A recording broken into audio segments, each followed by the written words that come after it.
Let's talk about Highlands. Just east of Wayne Gretzky Drive, Highlands is a vibrant neighborhood full of delights that harken back to a simpler era. The neighborhood stretches north from Alda Boulevard to 118th Avenue and west from 50th to 67th Street. It's among the smallest neighborhoods in Edmonton, but it has reach. In fact, it reaches deep into Edmonton's past. Many of the residential houses in Highlands were built in the early 1900s, and many of the community's head-turners are a product of that vintage architecture. At Highlands, you'll find peace, whether you're out for a calming walk, a bout of sightseeing, or river valley running. It's got all you could wish for to pass the time. There's a great deal of gems to find in the sleepy yet standout neighborhood, and be ready to experience the kinds of moments that make you feel alive, make you feel like a part of Edmonton, past and present. In one word, Highlands is bliss.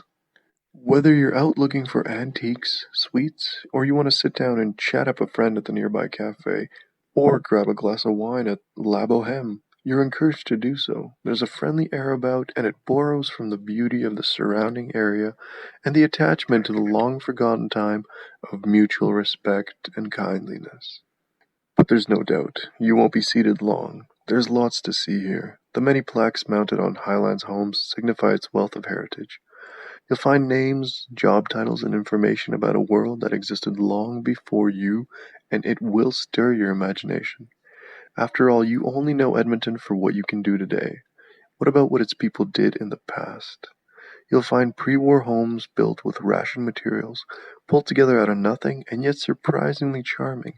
You'll find old-timey mansions straight from the Great Gatsby, and maybe you'll find some jazz in your step.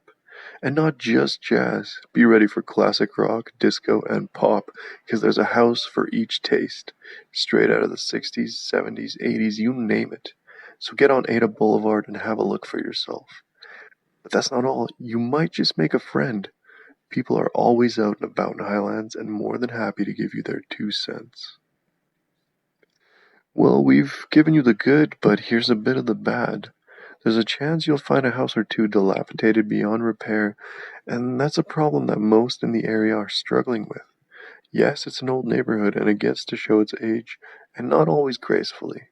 You'll find broken down houses being demolished and modern, plastic-clad infill houses couched between those monuments of the past, those homes of brick and stone.